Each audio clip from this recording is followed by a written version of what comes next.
Martin Luther King Jr. had a dream of black and white Americans living in harmony. For some, however, King's dream was a nightmare. King was only too aware of the forces arrayed against him.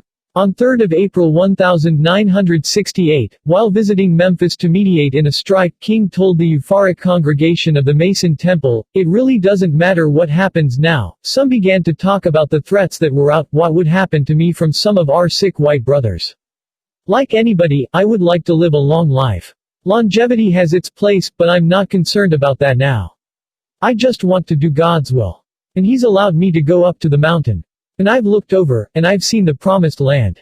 I may not get there with you. But I want you to know tonight that we, as a people, will get to the promised land. And so I'm happy tonight. I'm not worried about anything. I'm not fearing any man.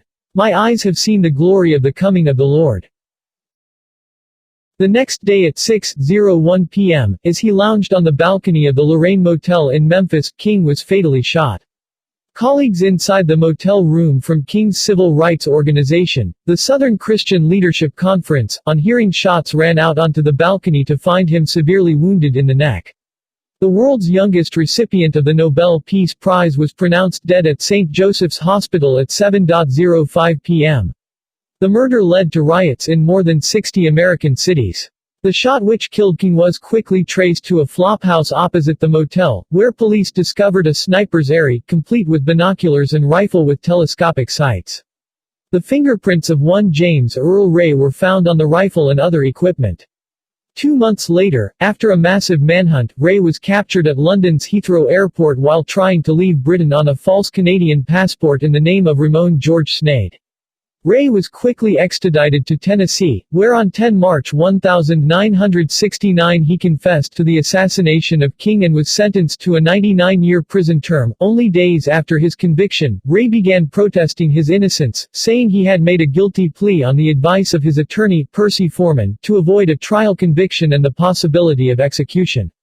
Ray declared he had been framed by a gun smuggler called Raoul, or Raoul.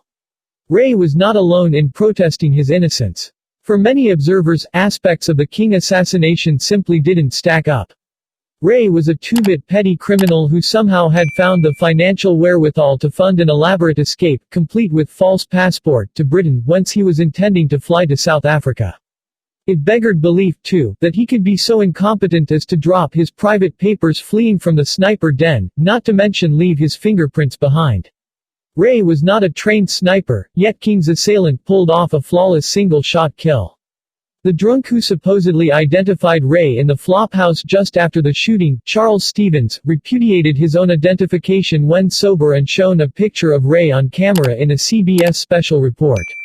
Stevens' uncooperative wife was put in a mental institution after disputing her husband's initial identification of Ray.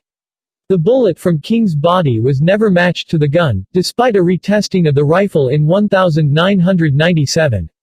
Moreover, witnesses surrounding King at the moment of his death say the shot came from another location, from behind thick shrubbery near the flophouse, not from the flophouse itself.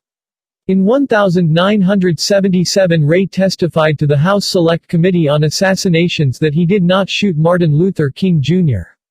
The committee disbelieved him, although it allowed the likelihood that he did not act alone. Evidence was examined that the CIA supplied him with fake ID found on him at the time of his arrest.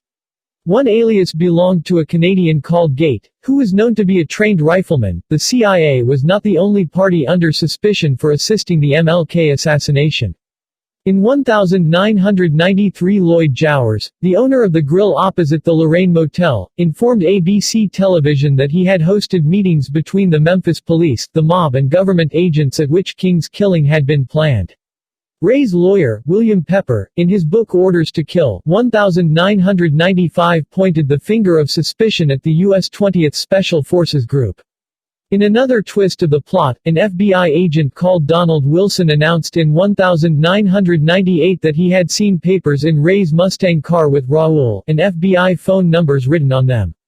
This evidence dovetailed with the FBI's known hostility to King. The Bureau had tried to discredit him with allegations of adultery and had even sent a letter urging him to commit suicide. By now King's own family was convinced that Ray was not MLK's assassin, and in 1999 in Memphis won a wrongful death civil trial against Lloyd Jowers and other unknown co-conspirators. The jury of 6 whites and 6 blacks found Jowers guilty and that governmental agencies were parties to the assassination.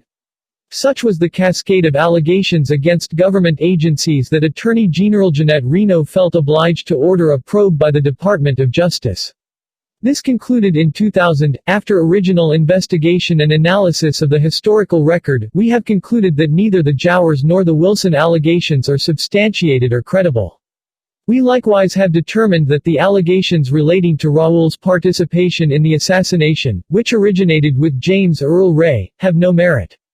Finally, we find that there is no reliable evidence to support the allegations presented in King v. Jowers of a government-directed conspiracy involving the Mafia and Dr. King's associates.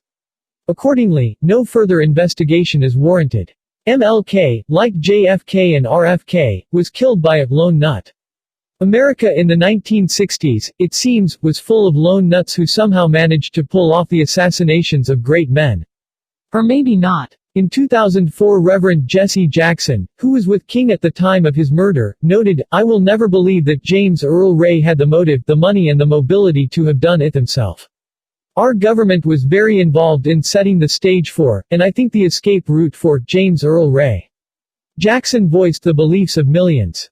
MLK was murdered by an unidentified conspiracy in which James Earl Ray was patsy.